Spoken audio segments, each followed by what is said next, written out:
بسم اللہ الرحمن الرحیم۔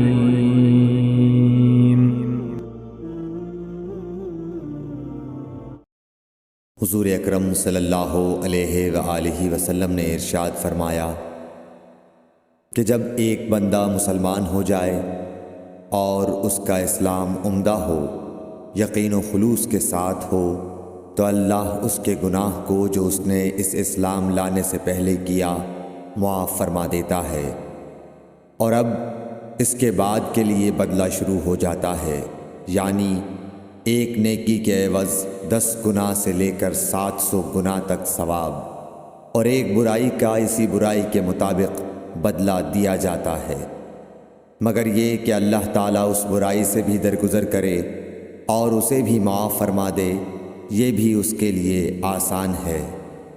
صحیح بخاری حدیث نمبر 41۔ رسول اللہ صلی اللہ علیہ وسلم نے فرمایا کہ تم میں سے کوئی شخص جب اپنے اسلام کو عمدہ بنا لے، یعنی نفاق اور ریا سے پاک کر لے، تو ہر نیک کام جو وہ کرتا ہے اس کے عوض 10 سے لے کر 700 گنا تک نیکیاں لکھی جاتی ہیں، اور ہر برا کام جو کرتا ہے تو وہ اتنا ہی لکھا جاتا ہے جتنا کہ اس نے کیا ہے۔ صحیح بخاری حدیث نمبر 42۔ رسول اللہ صلی اللہ علیہ وسلم ایک دن حضرت عائشہ رضی اللہ تعالی عنہا کے پاس آئے۔ اس وقت ایک عورت حضرت عائشہ رضی اللہ تعالی عنہا کے پاس بیٹھی تھی۔ آپ صلی اللہ علیہ وسلم نے دریافت کیا، یہ کون ہے؟ عرض کیا، فلاں عورت، اور اس کی نماز کے اشتیاق اور پابندی کا ذکر کیا۔ آپ صلی اللہ علیہ وسلم نے فرمایا، ٹھہر جاؤ، سن لو کہ تم پر اتنا ہی عمل واجب ہے جتنے عمل کی تمہارے اندر طاقت ہے۔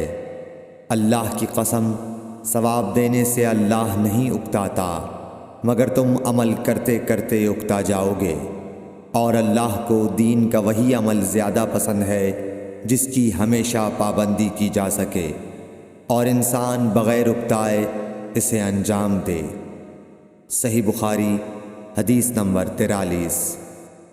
رسول اللہ صلی اللہ علیہ وسلم نے فرمایا، جس شخص نے لا الہ الا اللہ کہہ لیا اور اس کے دل میں جو برابر بھی ایمان ہے، تو وہ ایک نہ ایک دن دوزخ سے ضرور نکلے گا، اور دوزخ سے وہ شخص بھی ضرور نکلے گا جس نے کلمہ پڑھا اور اس کے دل میں گیہوں کے دانے برابر خیر ہے، اور دوزخ سے وہ بھی نکلے گا جس نے کلمہ پڑھا اور اس کے دل میں ایک ذرہ برابر بھی خیر ہے۔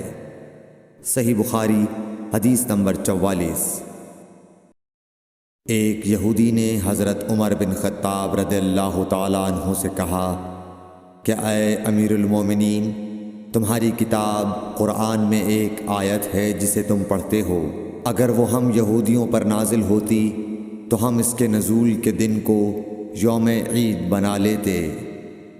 آپ نے پوچھا، وہ کون سی آیت ہے؟ اس نے جواب دیا، سورہ مائدہ کی یہ آیت کہ آج میں نے تمہارے دین کو مکمل کر دیا اور اپنی نعمت تم پر تمام کر دی اور تمہارے لیے دین اسلام پسند کیا۔ حضرت عمر رضی اللہ تعالی عنہ نے فرمایا کہ ہم اس دن اور اس مقام کو خوب جانتے ہیں۔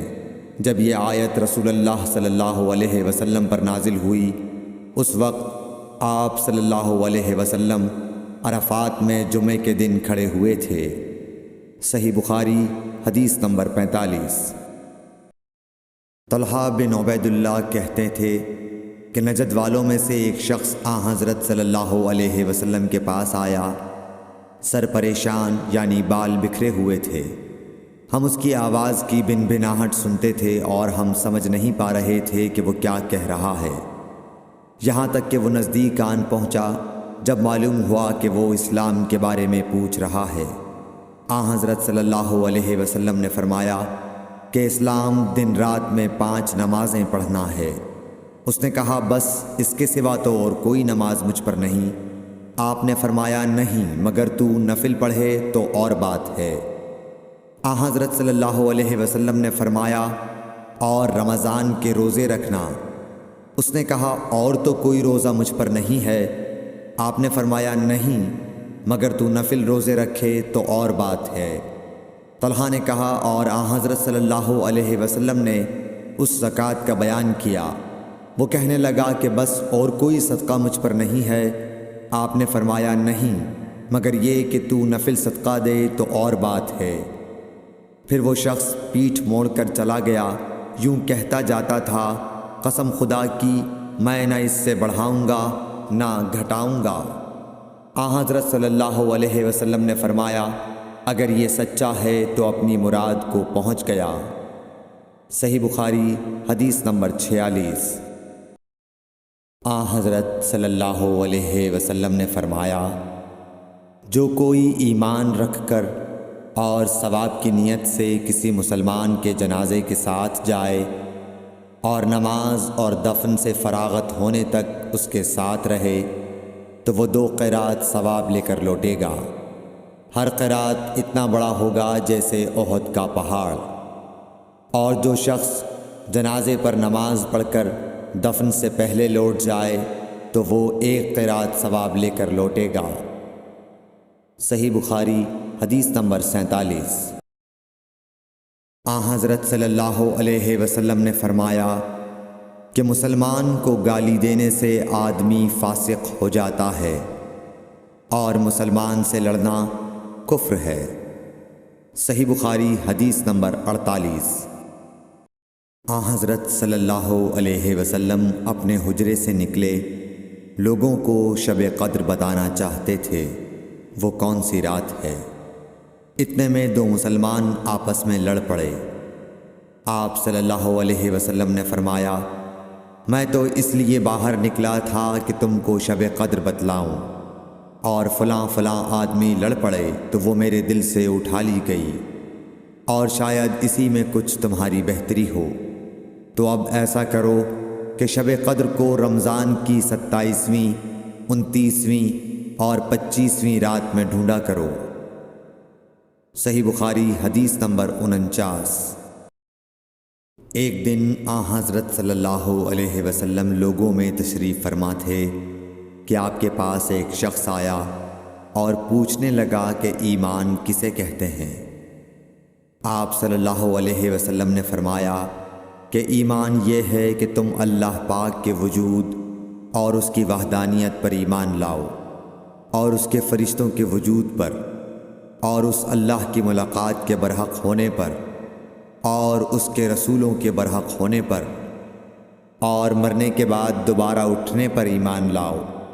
پھر اس نے پوچھا کہ اسلام کیا ہے؟ آپ صلی اللہ علیہ وسلم نے پھر جواب دیا کہ اسلام یہ ہے کہ تم خالص اللہ کی عبادت کرو اور اس کے ساتھ کسی کو شریک نہ بناؤ، اور نماز قائم کرو، اور زکوٰۃ فرض ادا کرو، اور رمضان کے روزے رکھو۔ پھر اس نے احسان کے متعلق پوچھا۔ آپ صلی اللہ علیہ وسلم نے فرمایا احسان یہ ہے کہ تم اللہ کی عبادت اس طرح کرو گویا تم اسے دیکھ رہے ہو۔ اگر یہ درجہ نہ حاصل ہو تو پھر یہ تو سمجھو کہ وہ تم کو دیکھ رہا ہے۔ پھر اس نے پوچھا کہ قیامت کب آئے گی؟ آپ صلی اللہ علیہ وسلم نے فرمایا کہ اس کے بارے میں جواب دینے والا پوچھنے والے سے کچھ زیادہ نہیں جانتا، البتہ میں تمہیں اس کی نشانیاں بتلا سکتا ہوں۔ وہ یہ ہیں کہ جب لونڈی اپنے آقا کو جنے گی، اور جب سیاہ اونٹوں کے چرانے والے دیہاتی لوگ ترقی کرتے کرتے مکانات کی تعمیر میں ایک دوسرے سے بازی لے جانے کی کوشش کریں گے، یاد رکھو قیامت کا علم ان 5 چیزوں میں ہے جن کو اللہ کے سوا کوئی نہیں جانتا۔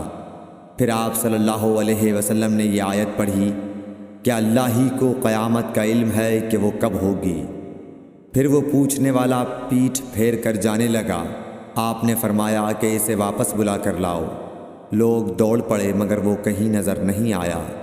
آپ صلی اللہ علیہ وسلم نے فرمایا کہ یہ جبرائیل علیہ السلام تھے جو لوگوں کو ان کا دین سکھانے آئے تھے۔ صحیح بخاری حدیث نمبر 50۔